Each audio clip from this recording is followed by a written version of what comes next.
오늘날 우리의 도시를 들여다보자. 서울을 비롯한 거대 도시의 형태와 볼륨 너머에는 보이지 않는 마이크로한 장소와 삶의 이야기가 도시의 지층으로 쌓인다. 도시의 이면에는 소소한 시 공간의 켜가 빼곡하나 이는 도시가 확장할수록 가장 쉽게 허물어지는 영역이기도 하다. 도시의 표면과 권력, 그리고 거대 메커니즘에 가려진 마이크로 장소란 무엇인가? 이에 대한 이야기는 도시를 살아가는 예술가의 시선을 통해 접근할 수 있다. 오늘의 공도사는 독립기획자 심소미 씨입니다. 10월 7일부터 30일까지 인디아톨 공에서 마이크로시티 랩이라는 전시를 기획하신 심소미 씨를 모시고 점점 거대해져만 가는 메가시티에서 개인의 마이크로 개입이 어떤 의미가 있는지 얘기를 나누어 보겠습니다.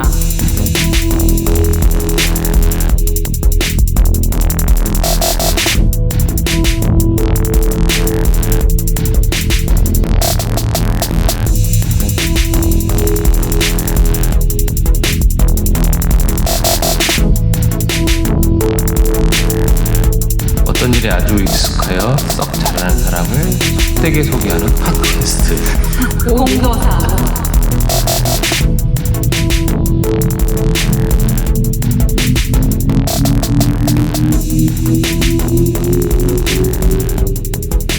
안녕하세요. 저는 공유도사가 있다. 줄여서 공도사를 진행하는 진도사이고요. 안녕하세요. 수다도사 은도사. 네, 안녕하세요. 자칭도사 병도사입니다. 안녕하세요. 실내도사 원도사입니다. 아, 실내도사로 바꿨어요?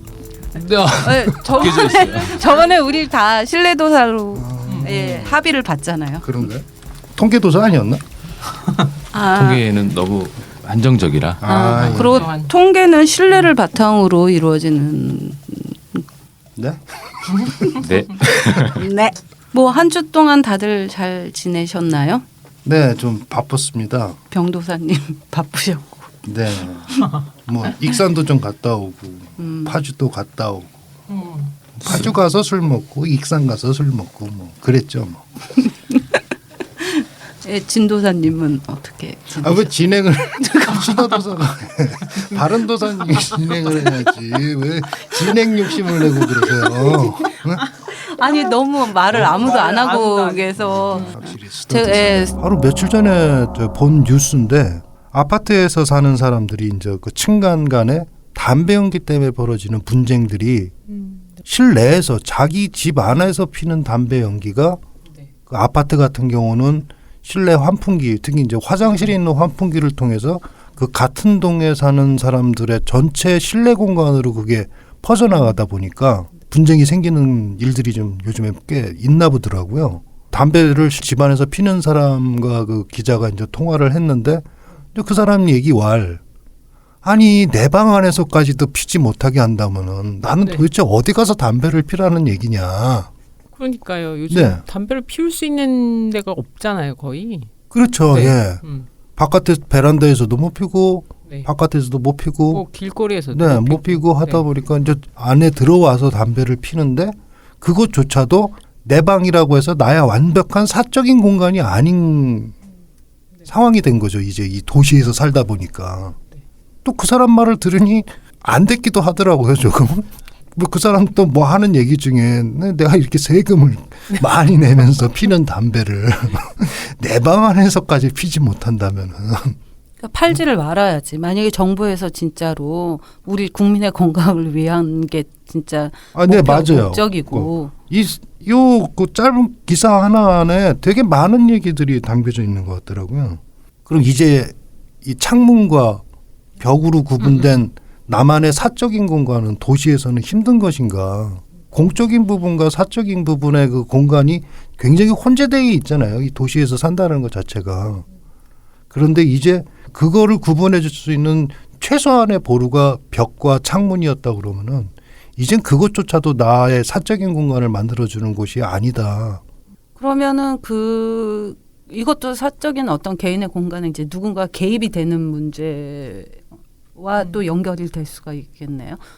아니 그런 뉴스를 보면서 갑자기 그럼 도대체 이 도시에서 살고 있는 나라는 사람한테 나만의 공간이라는 것이 있는가? 내 집이 있는가? 아, 얘기가 너무 심각하게 가는 것 같은데. 그 메가시티. 아니 신뢰도사 뭐 좀 조사해 온 거 좀 있나요? 네, 메가시티에 대해서. 아, 예. 제가 최근에 나온 자료를 조사해 본 결과 메가시티의 정의가 뭐냐면 인구 1,000만 명 이상이 인구 1,000만 사는 이상. 예, 하는 도시를 메가시티라고 하는데요. 2015년도 허밍턴 포스트 영문판에 네. 이렇게 나와 있습니다. 메가시티 전 세계의 순위를 네. 발표를 좀 해드리겠습니다. 1위는 동경 요코하마입니다. 아, 네, 약 3,800만 명이 살고 있답니다. 거기 예. 뭐 진짜 난리입니다. 난리. 그 지하철역 가면. 동경 한 도시를 조사를 한 게 아니라 그 인접 네. 지역, 그러니까 영향력이 미치는 도시까지 한꺼번에 조사를 해서 나온 수치라서 동경 요코하마라고 하면 우리나라로 치면 서울, 인천 이런 개념으로 보면 될 것 같아요. 예. 그 생활권이 거의 이제 같이 있는 지역인 거죠. 예.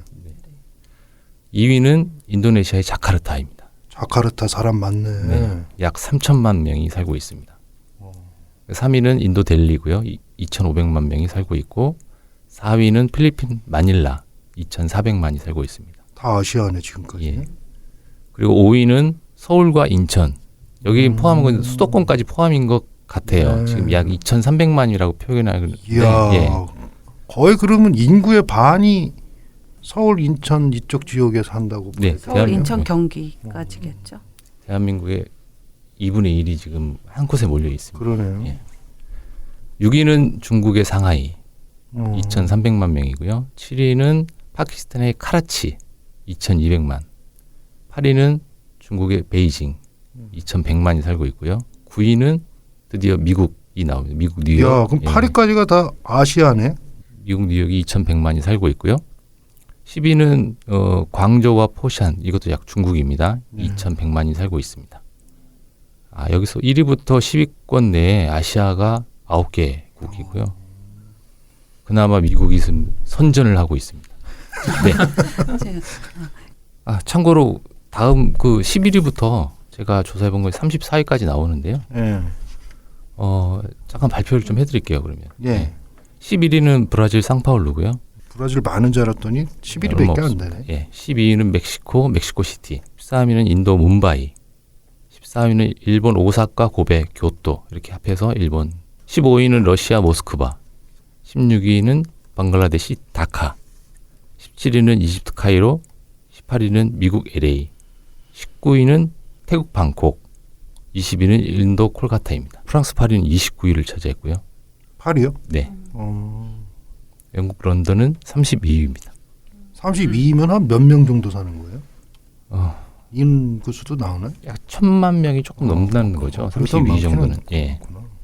사람이 많이 모이기 때문에 점점 커진 거지. 사실 서울도 최초의 서울은 사대문 안이 서울이었잖아요. 그렇죠, 그렇죠. 경제 성장을 하면서 산업이 집중되다 보니까 교과서적인 얘기지만 거기로 사람이 모일 수밖에 없고 교과서 중요하죠. 사람이 모이면 먹고 자고 살아야 될 거 아니에요. 그래서 그렇죠. 주거 환경이 또 거기서 파생이 되고. 근데 정말 뭐 사람들 보면 서울에서 이렇게 길을 가다 사람들 보면 저 많은 사람들이 뭘 하고 살고 있을까? 그런 생각 많이 듭니다. 뭘 진짜. 먹고 살고 있을까 하는 생각이 많이 들죠. 아침마다 다 출근들을 하더라고요. 보니까.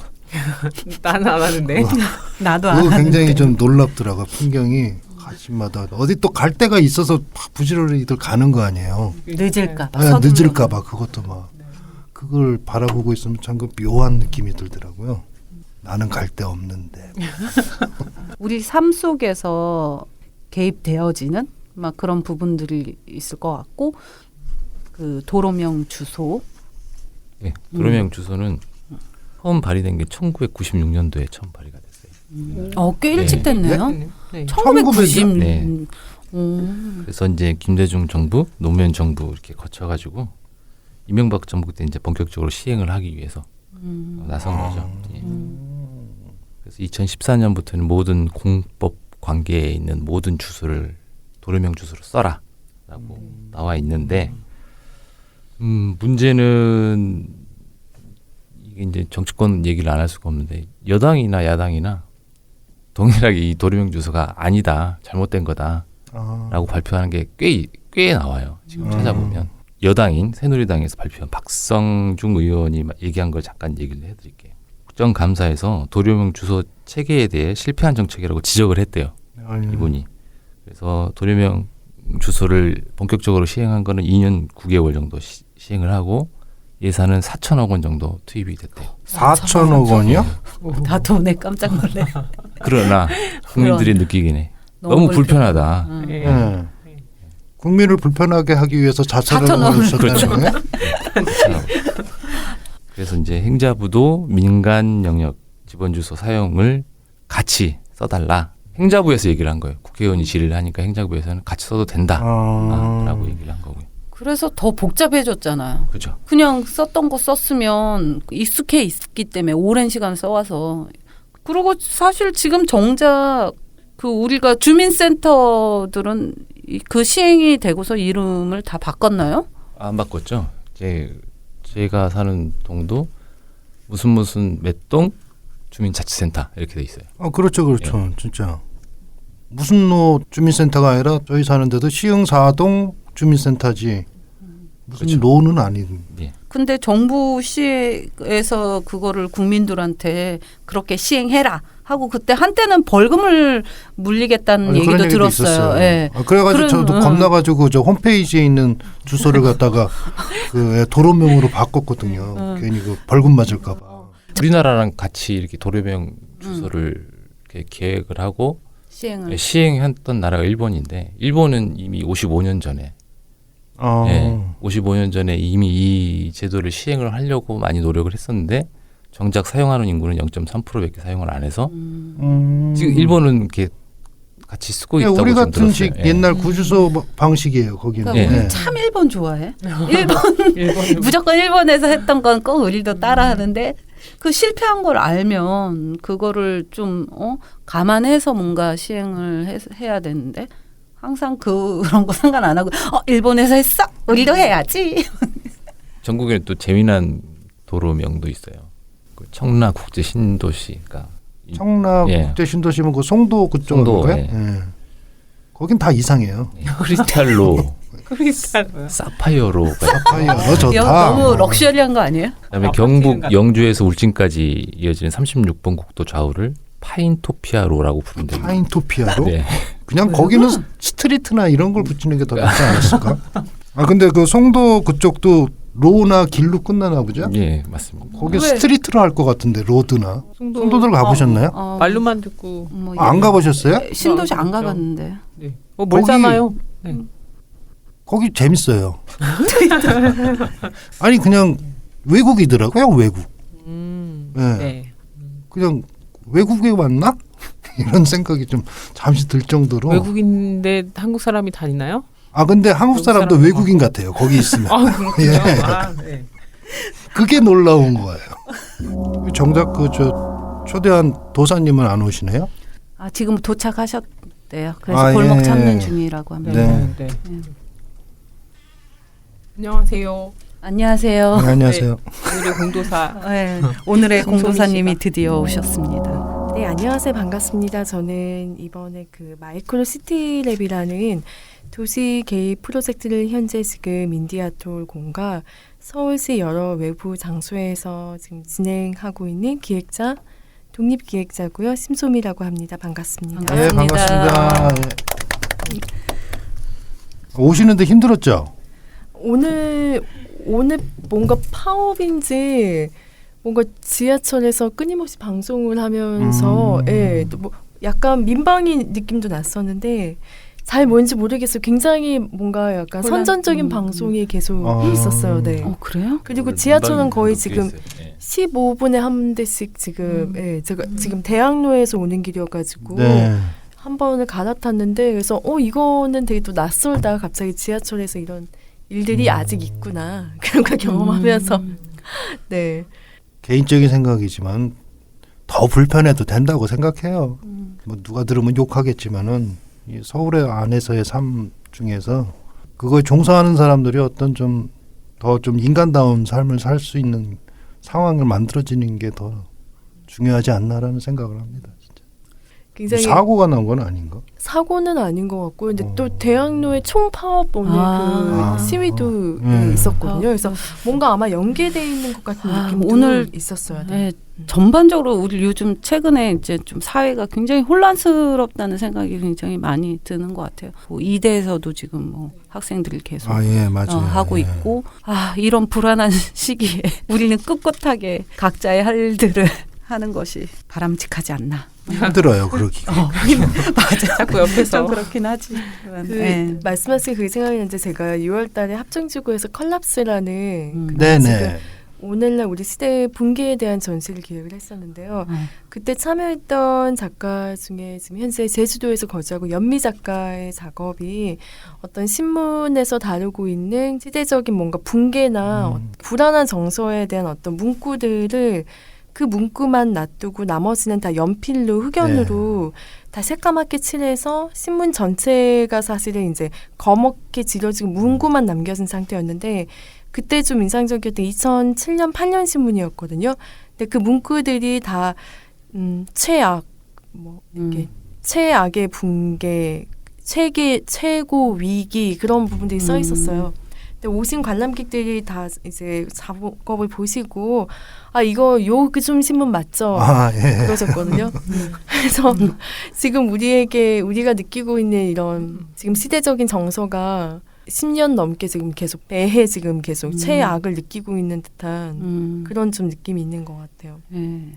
이번에 마이크로 시티 랩이라는 전시를 이제 기획하셨는데 이 전시에서 마이크로한 개입이 어느 정도의 크기? 뭐 물리적으로 예를 들면 생각하시는 건가요? 지금 아마 마이크로 개입했을 때 두 단어 다 굉장히 낯서실 것 같아요. 듣는 분들이 마이크로는 뭐고 개입은 뭐지 하실 것 같은데 우선 그 개입이라는 단어가 굉장히 낯서실 것 같은데 실제 장소에 어떤 신체나 그리고 어떤 물리적인 것들이 직접 침투하거나 관계를 맺거나 관여한다라고 생각을 하시면 될 것 같아요. 그래서 우선은 그 개입이라는 한글말 자체가 어떤 부분을 뭔가 방해하고 불편하게 하고 뭔가 약간 이렇게 딴지를 거는 것 같기도 하는 느낌이 있는데요. 그런 그 뉘앙스에서 사실 제가 이제 이 전시에서 제안하고 있는 것들은 예술가들의 개입이에요. 그런데 사실 그 예술가들이 하고 있는 작업 자체가 굉장히 사회적인 어떤 발언들 그리고 삶에 대한 어떤 부분들을 굉장히 고심하고 있는 작업들이 많은데 그 어떤 부분에 대해서 개입이라고 사실 정확하게 표명하기는 굉장히 힘든 부분들이 있어요. 왜냐하면 개입이라고 하면 우리가 알고 있는 것들이 좀 더 액션이고 좀 더 행동 중심주의이기 때문에 그래서 그 부분에서 저는 이제 마이크로라는 어떤 굉장히 작가들이 예술가들이 가지고 있는 작은 시선이지만 삶에 침투하고 있는 어떤 그 지점들을 깊게 침투하고 있는 지점들을 마이크로하다라는 어떤 그 의미에서 마이크로 개입이라는 그런 제안을 지금 하고 있습니다. 네. 아까 전에도 우리들끼리 잠깐 얘기를 했었는데 거대 도시 자본주의 시스템 안에서의 가장 좀 어울리는 개입이라고 해야 될까?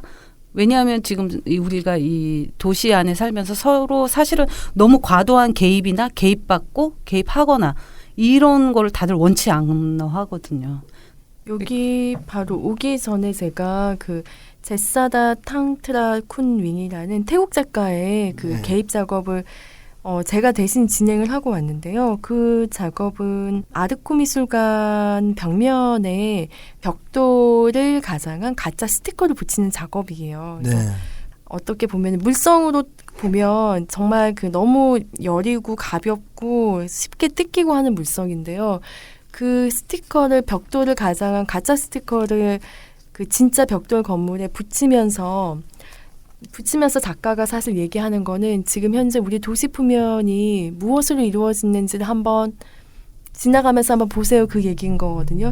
근데 작품 제목이 디스어피어예요. 잘 보이지가 않아요. 그리고 또 저희가 지금 시도하고 있는 것은 마이크로 개입이다 보니까 정말 전혀 스펙타클하지 않아서 보기가 힘든 지점이 있는데 흥미로웠던 것 중에 이거 붙이는 도중에 이제 오셔서 되게 새벽돌처럼 깨끗하고 좋아 보인다. 이런 그 얘기도 있었고 어떤 분들은 작가인데 이렇게 안 보이는 작업을 여기서 하면 뭐하냐 더 좀 색깔도 화려하고 더 예쁘고 그런 것들을 붙여야 되는 거 아니냐 이런 얘기들이 있었는데 개입의 의미, 예술의 의미에 대해서도 다시 생각해 보게 하는 것 같아요. 과연 거리로 예술이 나갔을 때 정말 보기 좋고 예쁘고 사람들에게 강렬한 어떤 전달을 해야 되는 것인가라는 어떤 질문들. 그래서 저도 이 스티커를 지금 이제 붙이고 왔는데요. 아마 최대한 갈 수 있는 기간 일주일 정도 지금 생각을 하고 있거든요. 근데 그 일주일 사이에 이 아르코 건물을 지나가다가 뭔가 약간 옆에 있는 그 오래된 벽돌과 구분되는 가짜 벽돌 같은 걸 발견하신 분들이 있다면 이게 그 태국 작가가 지금 서울의 도시 표면을 보고 함께 뭐 어떤 질문들을 공유하려고 하는 어떤 작은 개입이구나 하는 것들을 봐주셨으면 좋겠습니다. 네. 이번 전시를 제대로 감상하기 위해서는 도시 곳곳을 좀 이렇게 탐방하면서 다녀야 되는 좀 관찰을 또 하고 14개의 프로젝트가 지금 현재 진행 중인데요. 저는 이제 기획자니까 이 프로젝트들을 가급적이면 최대한 지금 진행 상황들을 따라다니려고 하고 있는데요. 관람객의 입장에서는 굉장히 보기는 쉽지는 않아요. 진행이 되고 있는데 예술작품이라는 어떤 시각적인 스펙타클함이 없다 보니까 그것이 이제 정보를 사실 알고 가면은 저 작가가 지금 여기서 뭔가 뭐 스티커를 붙이고 있구나. 어떤 지금 그 건설회사 재개발에 그 들어가는 공사장에 어떤 슬로건을 붙이고 있거나 이런 걸 알 텐데요. 이런 것들에 사실 정보가 없는 경우에는 접근하기 굉장히 쉽지 않아요. 그래서 지금 사실상 그 인디아톨 공이 지금 전시가 있는 거고 그 전시의 도시 개입 방이라고 해서 현재 어떻게 보면 지금 상황실과 같은 곳이에요. 인디아톨 공은 현재 밖에서 벌어지고 있는 이 모든 개입들의 진행 사항을 업데이트하고 사람들이 이제 전시장에 왔을 때 지금 우리 도시 공간이 이렇게 생겼고 이 도시 공간에 뭐 공원, 아파트 앞, 뭐 재개발 들어간 곳 뭐 백화점 앞 이렇게 여러 장소들의 작가들이 어떠한 질문들을 지금 던지려고 거기 가서 개입을 하고 있구나. 그래서 공예만 오셔도 저는 충분히 전시를 이렇게 감상하실 수 있는 어떤 그런 경로가 있다고 생각합니다. 네. 흐름은 어디나 있는데 지금 메가시티에서 이런 그 개입이 이루어져야 하는 그 공간, 그러니까 공간이라는 얘기도 아까 우리가 너무 많이 쓰고 있다고 얘기를 했지만 그 메가시티를 어떻게 보고 계신지 아니면 서울이 그 메가시티의 하나라면 서울에서 살 어떤 경험이 이런 작업에 더 관심을 갖게 된 어떤 계기가 있었는지 이 메가시티와 마이크로 개입이라는 이 줄거리가 어떻게 나왔는지 궁금해요. 저도 그게 사실 좀 궁금해요. 그 메가시티라는 하나의 지금 서울의 그 장소성에서부터 시작이 되는데요. 아까 이제 저 오기 전에 이미 이제 메가시티에 대한 내용을 얘기를 나누셨잖아요. 그래서 상당히 많은 사람들이 지금 서울에 살고 있고 전 세계에서는 이제 거대 도시에 사는 인구 비율이 지금 현재 70% 가까이 된다고 해요. 그러면 도시라는 어떤 환경은 어떤 예전처럼 농촌 도시의 개념이 아니라 이미 지금 지구에 바다와 산을 제외한 어떤 사실 지방에 가도 이미 도시화가 돼 있잖아요. 맞아요. 전체적으로 우리가 느낍니다. 사는 환경이 도시화가 됐다고 할 수 있는데 사실 저도 이제 서울에 살면서 계속 고민이 됐던 것 중에 하나가 이 도시가 굉장히 골목도 많고 각 지역마다의 성향도 다르지만 굉장히 거대하잖아요. 그래서 사실 살면서 서울을 다 다닌다는 것 자체가 불가능하고 그러면서 이제 서울에 대한 도시성을 보다 보면 굉장히 뭔가 메가시티 그리고 전 세계적인 어떤 굉장히 규모 있는 도시로 잘 알려져 있고 외국인들도 굉장히 그렇게 많이 인식을 하고 있더라고요.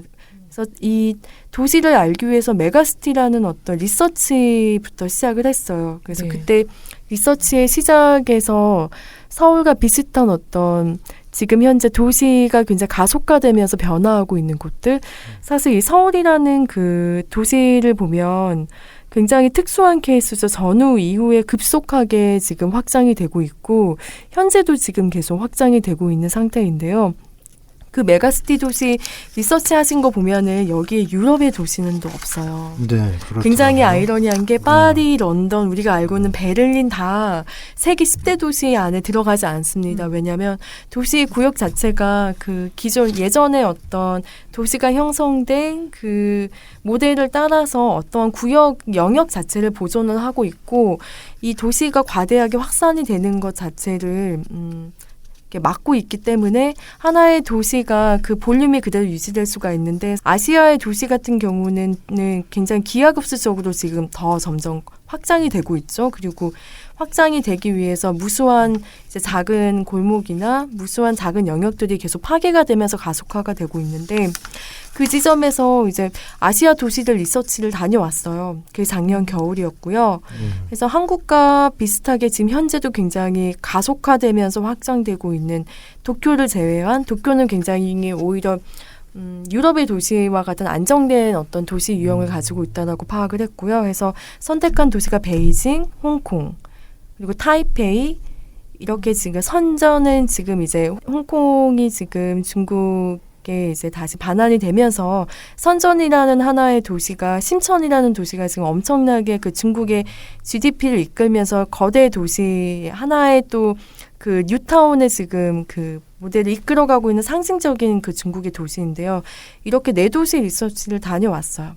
다녀왔고 아무래도 제가 이제 큐레이터다 보니까 가서 이제 리서치를 한 게 뭔가 정말 그 도시의 영역, 거대 영역들을 탐사를 한 것들이 아니라요.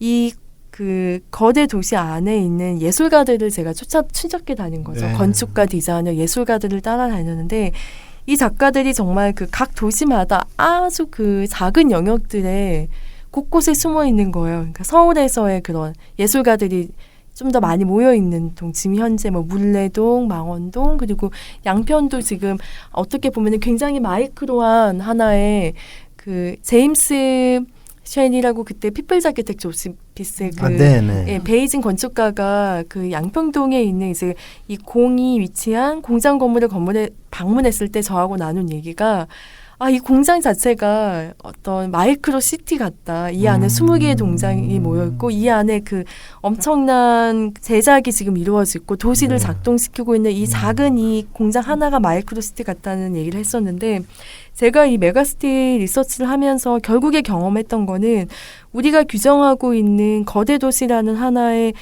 볼륨의 안에 있는 무수한 이 작은 도시들 그리고 그 작은 도시들을 보기 위해서는 절대로 그냥 시각적으로 멀리서 도시를 조망한다고 판단할 수 있는 게 아닌 거예요. 그 도시 안에 침투해서 들어가 봐야 되고 저도 걸어봐야 되고 작가들의 시선 같은 경우도 조금 더 도시 속에 있는 어떤 문제들이나 도시가 변화하고 있는 지점이나 도시에서 우리가 있고 있는 어떤 영역들 그런 부분들을 생각하고 있는 작가들의 작업이 굉장히 많이 떠올랐어요. 그 지점에서 우리 도시 하나의 메가시티 안에는 무수한 마이크로시티들이 잠재해 있고 이 안에는 무수한 마이크로한 이벤트들이 일어나는데 그 이벤트들은 어떠한 동기가 없으면은 사실 볼 수가 없죠. 그래서 어떤 작가들에게 어떤 개입이라는 이 거대 도시 안에 소소할 수 있지만 이 안에 있는 작은 장소를 하나를 더 조금 깊게 침투해서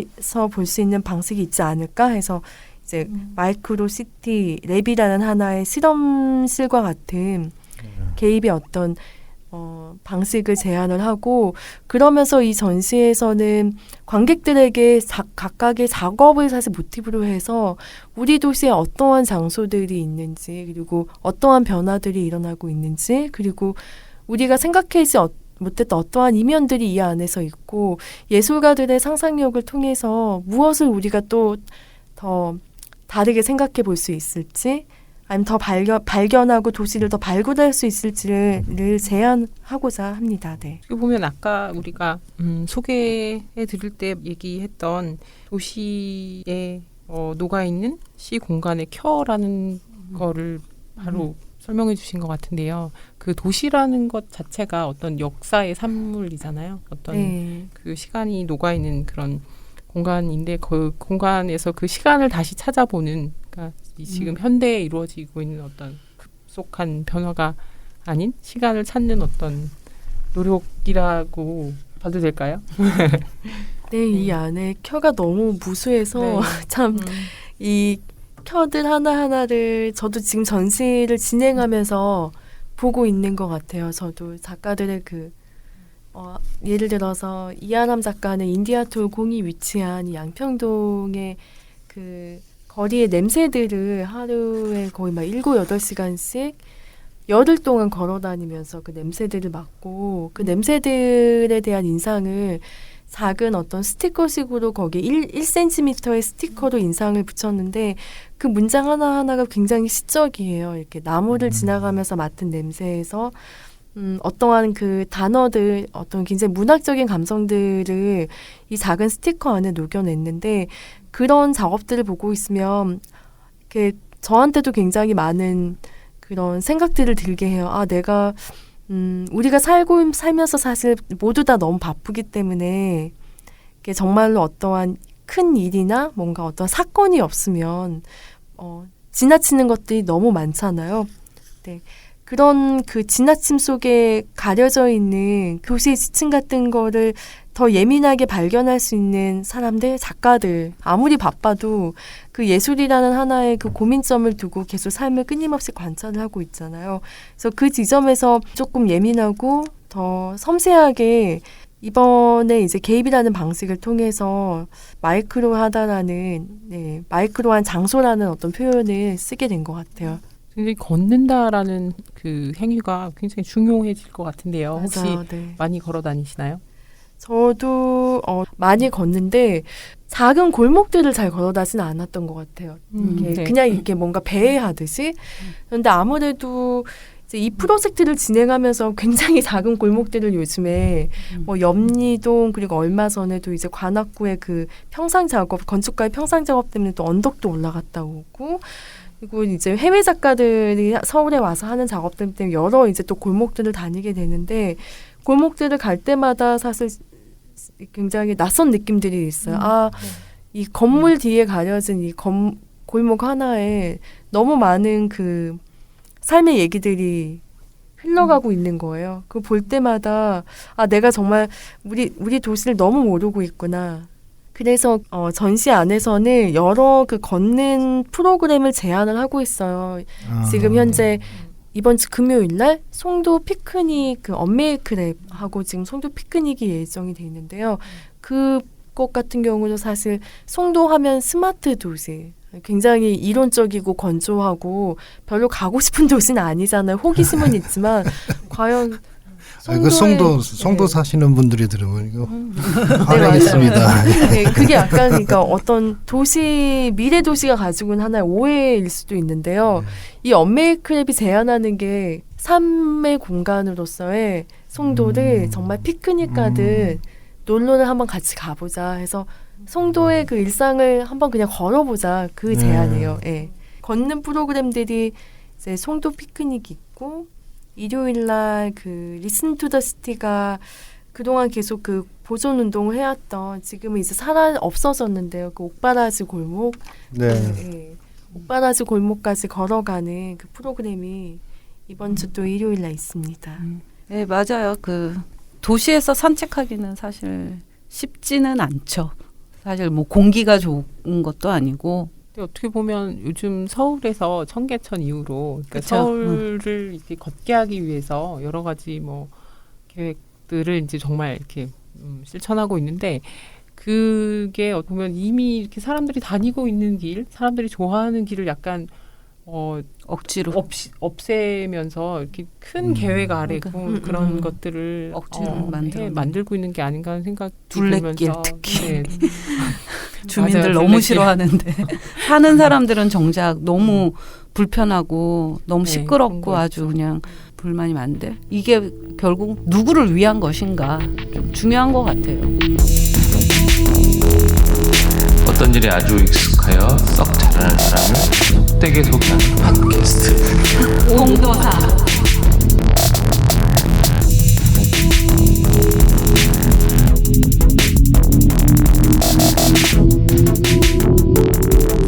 딴지거는 질문일 수 있을 것 같은데요. 뭔가 이렇게 좋은 곳을 봤을 때 아니면 골목들을 봤을 때 내가 다닌 흔적을, 내가 여기를 지나간 흔적을 남기지 말아야지, 그대로 보존해야지 하는 그런 생각도 들잖아요. 예를 들면 그 아르코 벽이 가지고 있는 굉장히 감성이 있잖아요. 그 아르코 건물이 생긴 지도 굉장히 오래되어 있고 네네. 그런 것에 대한 생각도 할 수 예, 있죠. 생각이 있으신지. 그래서 사실 오늘 네. 이제 오전에 붙이고 온 스티커도 네. 고유한 어떤 우리 도시에 있는 어떤 건물들에 대한 어떤 그것들을 간직하고 싶은 어떤 마음보다 작업이 더 중요하다면 어떻게든지 더 강력한 방식으로 부착을 했겠죠. 네, 그래서 제가 지금 이 전시에서 제안을 하고 있는 게 마이크로 개입이라는 건 최소한의 물성이라는 게 예술을 위한 예술이 아니라 가장 방금 말씀 주신 것처럼 본래의 장소가 가지고 있는 그런 보통의 공간, 너무 일상적인 그 공간을 존중하면서 예술가들이 발현할 수 있는 방식이 없을까? 그러다 보니까 굉장히 연약한 물성들이 많이 들어가고 예술가들 신체가 굉장히 많이 개입을 하게 돼요.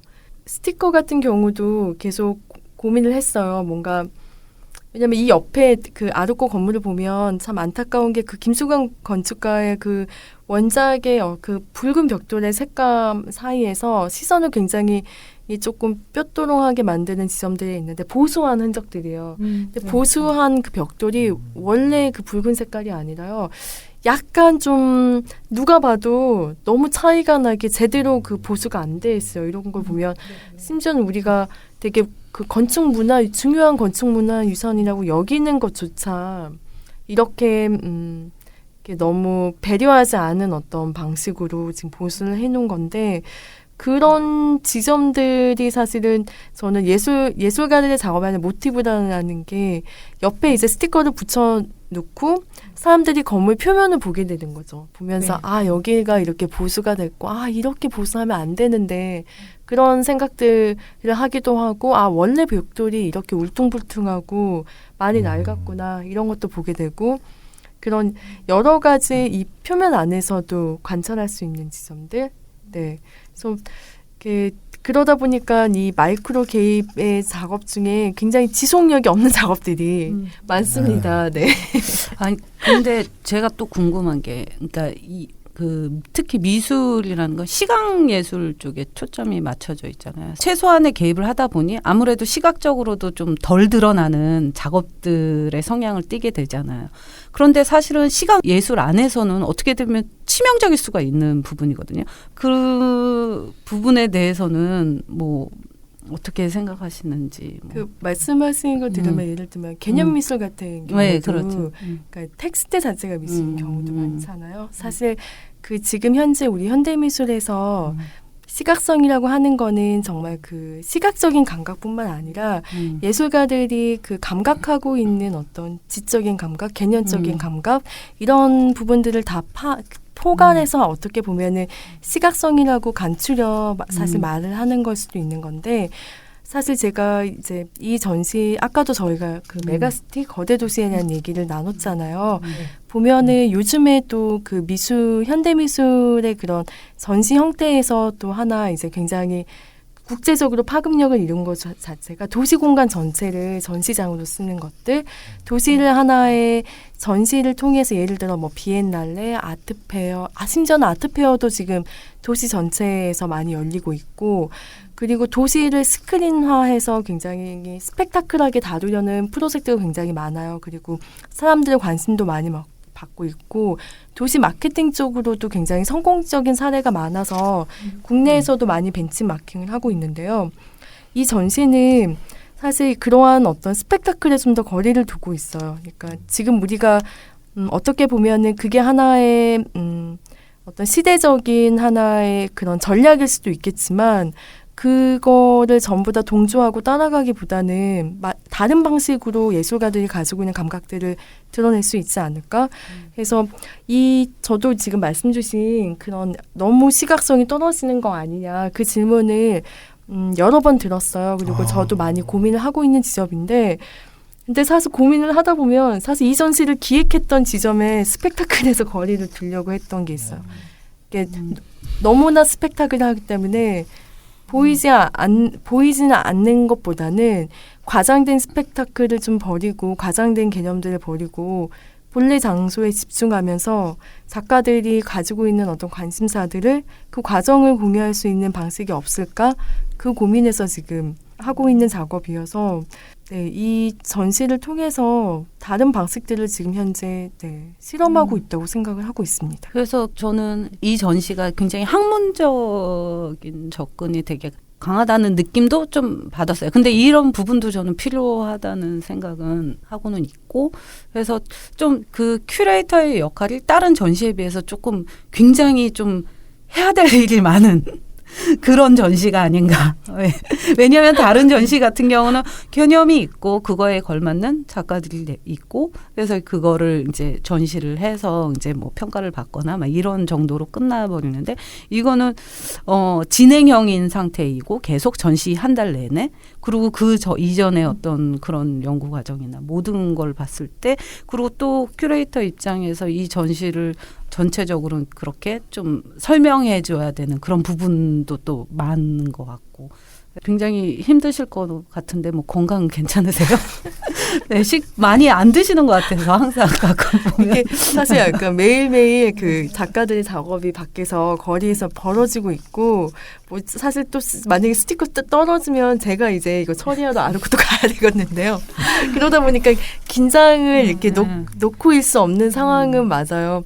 그렇긴 하지만 또 한편으로는 우리 지금 살고 있는 어떤 도시 자체가 현재 진행 중이잖아요. 그래서 어떻게 보면은 이 진행 중인 어떤 도시에 대한 얘기를 같이 작업이 진행되는 그 과정 속에서 발생하는 어떤 상황들을 또 기획자로서 그것들을 관찰하고 관객들에게 또 하나의 논의로 제안하는 그것들이 저에게도 굉장히 의미가 있다고 생각을 하고 더 많은 놀이들을 이끌어내고 싶은 생각들이 있어요. 그래서 저에게도 어떤 그 기획의 어떤 전시 기획의 방식들에서 조금 실험적인 부분들이 있고요. 말씀 주신 것처럼 보통의 전시는 어떤 전시의 주제를 가지고 전시를 오픈할 때 완성된 작업들이 전시장에 들어와서 오픈을 하게 되고 사실 그 전시에 대한 리뷰나 의견들 그리고 그거에 대한 어떤 논의들이 이제 전시장에서 진행이 되죠. 근데 이 전시 같은 경우는 사실상 완성된 작업이 없이 진행하는 거나 마찬가지거든요. 작가들이 이 도시 공간 안에서 각각 흩어져서 진행을 하는데 그 진행이 어떠한 상황 속에서 발생하냐에 따라 전시의 방향이 달라질 수가 있어요. 예를 들어 이 제사다 같은 그 오전에 지금 부착을 하고 온 작업 같은 경우가 그러한 케이스인데요. 그 오픈 전날 사실 그 5m 벽에 사다리를 타고 올라가서 4시간 동안 이 벽돌 가짜 스티커를 붙였거든요. 하룻밤 지나고 나서 전부 다 그 스티커가 떨어졌어요.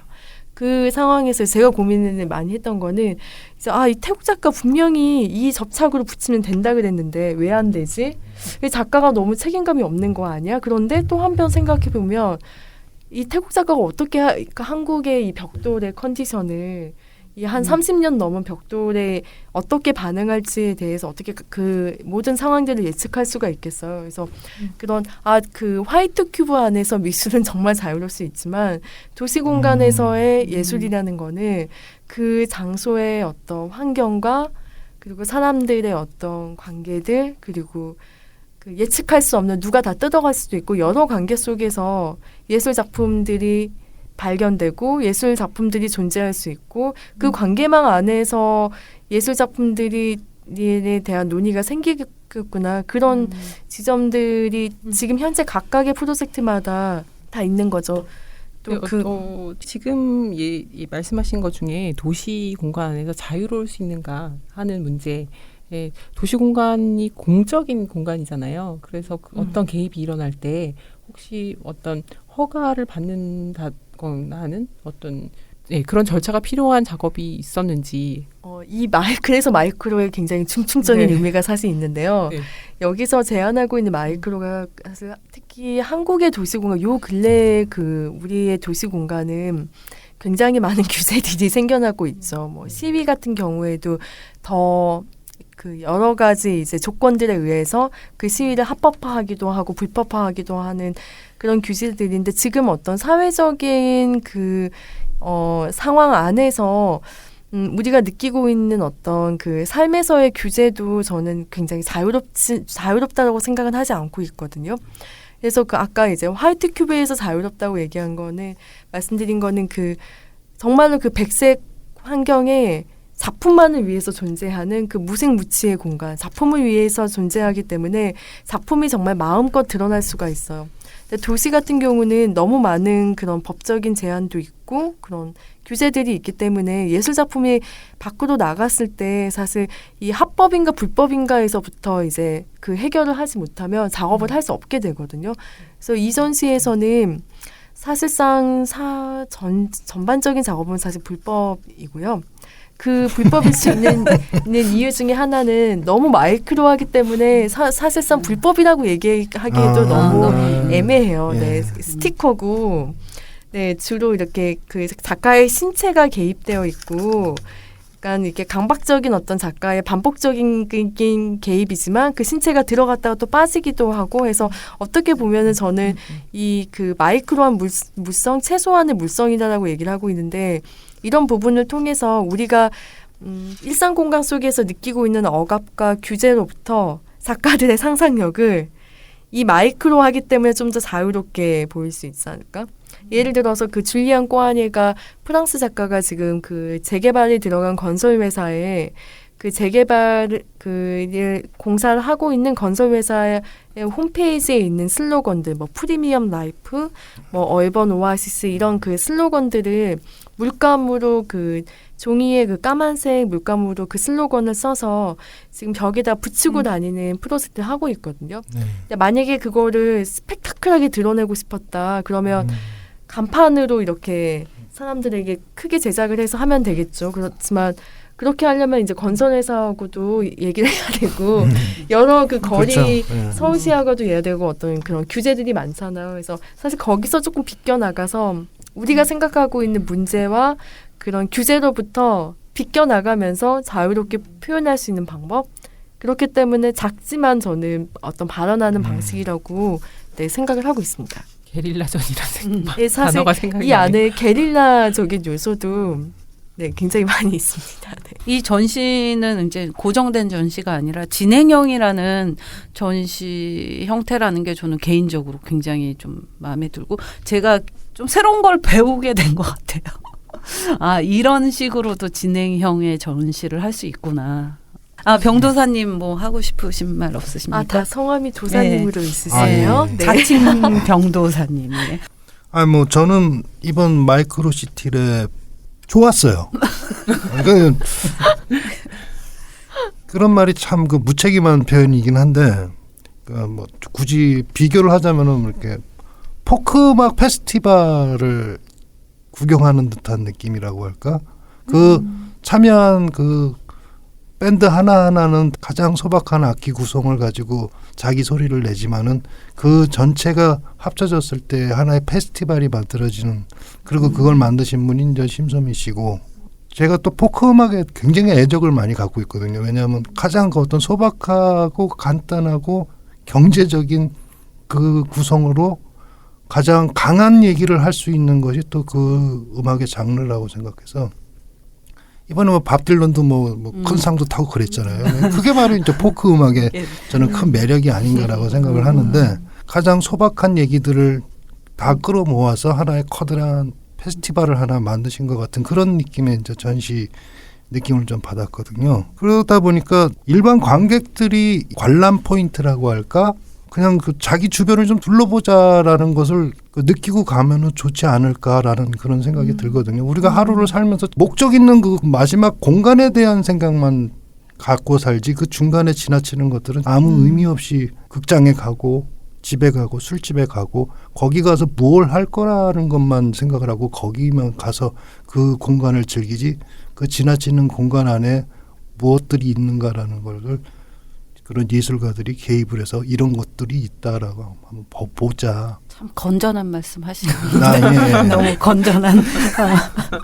그 표현해 주신 방식이 정말 딱 그 제가 관람기 때 전달하고 싶은 내용이에요. 결국에는 작가들의 이 장소에 대한 개입을 통해서 결국에는 관객들에게 정말로 보여주고 싶은 거는 방금 말씀 주신 그냥 일상적으로 지나치는 이 공간에 대한 어떤 더 네. 관찰, 네. 그 그냥 흔히 지나치고 있던 이 일상의 공간에 대한 사람들의 더 관심과 우리 공간이 어떻게 지금 현재 변하고 있는지, 뭐 어떤 것들이 방치되어 있는지 이런 것들을 좀 더 많은 사람들이 더 봤으면 좋겠거든요. 이렇게 예술가들이 그것들을 네. 감지하고 있는 것처럼. 그래서 또 그리고 말씀 주신 것 중에 또 하나가 아까 그런 그 밥 딜런 말씀 주셨잖아요. 그래서 저도 이 전시를 이제 진행하면서 작가들의 이 막 그 소소한 개입들이 매일매일 진행되고 있는 것들을 지켜보면서 제가 느꼈던 것 중에 하나는 시각성은 떨어지지만 하나의 시를 쓰는 듯한 느낌이 있었어요. 그런 도시에 대한 시. 네. 그래서 그 문학에서 시가 꼭 필요한 것처럼 소소할 수도 있지만 그리고 과대하게 드러나지는 않더라도 작가들이 삶의 진실을 찾아서 발언하는 어떤 이런 작은 작업들이 끊임없이 이루어졌으면 좋겠다 는 생각하고 있습니다. 네. 저는 그 제임스 작품에 대해서 잠깐 얘기하고 싶은데 저희 공에서 볼 수 있는 전시 중에서 좀 가장 좀 시각적이고 그 주변에 요번에 관심을 좀 받았잖아요. 이웃 주민들의. 네, 저도 건물 밖에 있다가 지나가시는 여러분들의 커멘트 그걸 제가 보고 있으면 이거에 관계된 사람이냐 이게 뭐야 저거 아파트에 사시는 분 많이 여쭤보셨어요. 우리 집 앞에 창문으로 저게 맨날 보이는데 아이들이 저게 도대체 뭐냐고 물어보는 그런 말씀드렸거든요. 여기 전시장 2층에 있고요. 오셔서 전시 아이들과 같이 보시면 된다고 하니까 굉장히 좋아하시더라고요. 아 이런 게 전시를 하는데요 하는. 그래서 저는 그런 측면에서 작업들이 좀 밖으로 하나의 일종의 굉장히 그런 최소한의 그런 단서들을 줄 필요가 있는 것 같아요. 그래서 제임스 같은 경우는 정말 이 그 공장지대가 가지고 있는 그 파이프 보이지 않는 이 파이프 구조의 작동 원동력을 마치 건물 밖으로 쏟아내듯이 그렇게 약간 토해내듯이 확 이렇게 꺼집어내는데 약간 내장 진짜 네. 약간 어떻게 보면 진짜 약간 징그럽게 볼 수도 있겠다라는 네, 굉장히 생각이 신체적이기도 하죠. 네, 뭔가. 그러면서 그 내부와 외부가 소통하는 그 작업을 보시는 분들은 한 번씩 지나가다 꼭 말씀하세요. 그때 저희 바베큐 파티 할 때도 하나 아저씨가 오토바이 타고 내가 바베큐 그릴을 개발한 사람인데 그런 관심도 주시고 아니 그리고 또 재밌었던 게 그 퍼포먼스를 하면서 사실 우리가 이 공장에 이런 인디아톨 공을 하게 된 지 4년이 넘었는데 지금 사실은 뭐 그 아래층 1층의 공장 아저씨들하고 뭐 음식을 나눠 먹고 이렇게 자연스럽게 할 수 있는 그 상황들이 만들어지지 않았었거든요. 근데 그 1층에서 또 이렇게 고기를 굽고 이렇게 또 작가분이 또 고기를 나눠주고 또 이렇게 자연스럽게 술 한잔 같이 나누고 뭐 이런 풍경도 뭐 억지로 우리가 막 초대를 해서 막 이렇게 만들어진 것이 아니라 자연스럽게 이제 작품 설치를 하게 되면서 이렇게 퍼포먼스와 연관이 되어서 이렇게 퍼포먼스의 일환으로 했던 그런 것들이 좀 저는 좀 인상적이었다는 생각이 좀 들었습니다. 오늘 정말 좋은 말씀 많이 들었는데요. 시간이 또 제한되어 있어서 마무리를 해야 될 것 같습니다. 근데 아까 심소미 씨가 말씀하신 것 중에 아이들이 물어봐서라는 얘기가 저는 되게 인상적이었어요. 그러니까 아이들의 시선에서 그러니까 어른들도 조금 막 시계만 보지 말고 그러니까 여유를 갖고 주위를 관찰하다 보면 우리 작가들이 이야기하는 것들을 굳이 일부러 보려고 하지 않아도 우리를 초대하지 않을까, 우리한테 말을 하지 않을까 하는 생각이 듭니다. 네, 오늘 재밌는 얘기 많이 들려주신 심소미 씨 정말 감사합니다. 고맙습니다. 감사합니다.